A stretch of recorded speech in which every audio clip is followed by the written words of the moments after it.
This channel does not promote any violent, harmful, or illegal activities. All content provided by this channel is meant for an educational purpose only.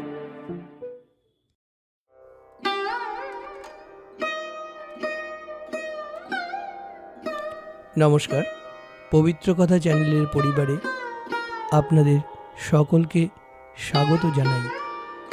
আশা করি সবাই খুব ভালো আছে। আজ আমরা এই পর্বে শুনব জগৎজননী মা শারদার জীবনের কিছু ঘটনা, কিছু কাহিনী, কিছু জীবন কথা। আমাদের এই পরিবেশনাটি ভালো লেগে থাকলে অবশ্যই চ্যানেলটিকে সাবস্ক্রাইব করে ও বেল আইকনটি প্রেস করে এই চ্যানেলটিকে সকলের মাঝে ছড়িয়ে দিতে সাহায্য করুন। অবশ্যই যদি আপনাদের ভালো লেগে থাকে তাহলে চলুন শুনি জগৎজননী মা শারদার জীবনের কিছু ছোট ছোট ঘটনা।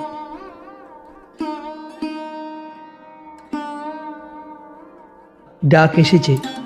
ফাল্গুনী পূর্ণিমার গৌরাঙ্গের জন্মতিথি। সে উপলক্ষে আত্মীয়রা কেউ কেউ যাচ্ছে কলকাতায় গঙ্গা স্নান করতে। তাদের সঙ্গে গেলে হয়, গিয়ে দেখে আসতে পারি। তাকে দেখাই আমার গঙ্গা স্নান, তাকে দেখাই আমার ফাল্গুনী পূর্ণিমা।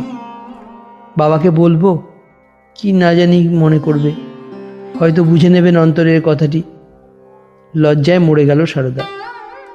স্নানার্থিনীদের কেউ কথাটা তুলল শারদার বাপের কানে।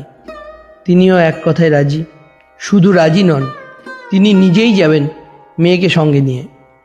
পায়ে হাঁটা পথ, ট্রেন স্টিমারের নামগন্ধ নেই। এক পালকি, তাই অত খরচ করার মতো অবস্থা নয় রাম মুখুজ্জের। সুতরাং মাঠ ভেঙে ভেঙে চলো। মাঠের পর মাঠ, মাঠের সমুদ্র। মুক্ত হাওয়ার মতোই খুশি খুশি মন মাটির ঢেলা মারিয়ে মারিয়ে চলেছে শারদা। ক্ষীণাঙ্গী শ্যামলা মেয়ে, 18 বছর বয়স, কোনোদিন পথে নামেনি, খোঁজেনি দিগন্তের ঠিকানা। ধুধু করছে মাঠ, ঝাঁঝা করছে রোদ, কোথাও একটু গাছের ছায়া, কোথাও একটু পুকুরের জল। শুধু পথ আর পথ, পথ চিহ্নহীন প্রান্তরে রৌদাসীন্য। এ কি দুরন্ত অভিসার! তবু ক্লান্ত দেহে পা টেনে টেনে চলেছে শারদা। দুদিন কাটল, আর বুঝি কাটে না। প্রবল জ্বর এসে গেল শারদার। অফুরন্ত মাঠের দিকে চেয়ে রইল সে শূন্য চোখে। এত দূর টেনে এনে এইখানে শেষে ঠেলে ফেলবে। সামনের চটিতে নিয়ে গিয়ে তুললেন রাম মুখুজ্জে।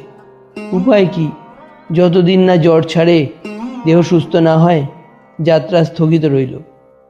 কে জানে, বিধি বাম হলে ফিরে যেতে না হয় জয়রামবাটিতে।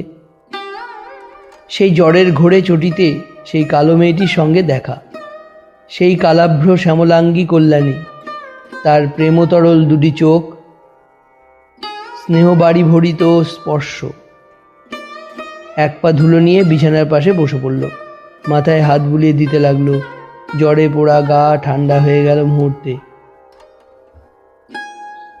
কেউ তোমাকে পা ধুতে জল দেয়নি? জিজ্ঞাসা করলো শারদা। না বোন, আমি এক্ষুনি চলে যাব, তোমাকে দেখতে এসেছি। ভয় নেই, ভালো হয়ে যাবে। কোয়ালপাড়ায় মার জ্বর হয়েছে, জ্বরে একেবারে বেহুশ। কোথায় পাই এমন ভক্ত যার স্পর্শে জ্বরের জ্বালা ঠান্ডা হবে? মোটাসোটা কাঞ্জিলাল, ডাক্তার, ভক্ত, মার চিকিৎসা করে। তারই ঠান্ডা মোটা পেটটিতে হাত দিয়ে শুয়ে থাকেন শ্রীমা। সেই কাঞ্জিলালের দ্বিতীয় পক্ষের স্ত্রী একদিন এসে মাকে বললে প্রণাম করে, মা আশীর্বাদ করুন, আপনার ছেলের যেন উপায় হয়। মা তার মুখের দিকে তাকিয়ে রইলেন। বললেন, বৌমা, এমন আশীর্বাদ করব যাতে সকলের অসুখ হোক, সকলে কষ্ট পাক। মা তার মুখের দিকে তাকিয়ে রইলেন।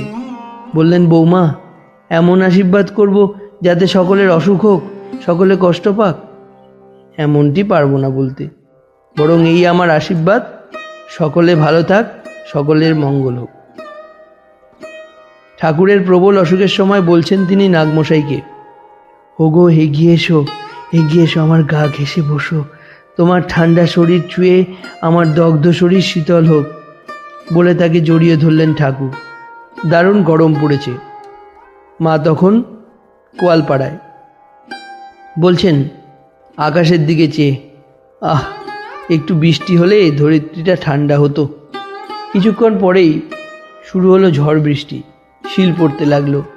আনন্দ চপলা কিশোরীর মতো মা শিল কুড়োতে লাগলেন, মুখে পুড়তে লাগলেন তুলে তুলে। জলে ভিজে লাভ হলো এই, আবার জ্বর হলো। জ্বরের সঙ্গে সঙ্গে দুঃসহ গাত্রদাহ। মেয়েরা মার বিছানার দুপাশে বসেছে ঘন হয়ে। তাদের বুকে পিঠে হাত রাখছেন মা, বলছেন, আহ, এতগুলো মেয়ে, কারও গা ঠান্ডা নয়। শরৎ মহারাজকে খুঁজছেন জ্বরের ঘোরে। খবর পেয়ে ডাক্তার কাঞ্জিলালকে নিয়ে এসেছে শরৎ। ছটফট করতে করতে বারে বারে হাত বাড়াচ্ছেন মা। গায়ের জামা খুলে ফেলল শরৎ। মার পাশে বিছানায় গিয়ে বসলো তাড়াতাড়ি। মা তার পিঠে হাত রাখলেন, বললেন, আহ, আমার সমস্ত দেহ যেন ঠান্ডা হলো। শরতের গাটি যেন পাথর। পরদিন জ্বর ছেড়ে গেল। পথে বেরিয়েই পেয়ে গেল এক পালকি। বাপে মেয়ে চলল দক্ষিণেশ্বরের দিকে। গঙ্গার উপরে নৌকোয় বারবেলা কাটিয়ে নিল। যখন দক্ষিণেশ্বরে পৌঁছল তখন রাত 9টা। পাঠ করছি লেখক সাহিত্যিক শ্রী অচিন্ত্য কুমার সেনগুপ্তের লেখা পরমা প্রকৃতি শ্রী শ্রী সারদামণি বই থেকে। মা সারদার ঘটনাগুলি আপনাদের কেমন লাগছে শুনতে তা জানাতে ভুলবেন না। ফিরে আসছি পরের এপিসোডে মা সারদার আরও অনেক কাহিনী নিয়ে। ততক্ষণ ভক্তিরসে আপ্লুত হন। ভালো থাকুন, সুস্থ থাকুন, সবাইকে ভালো রাখুন। নমস্কার।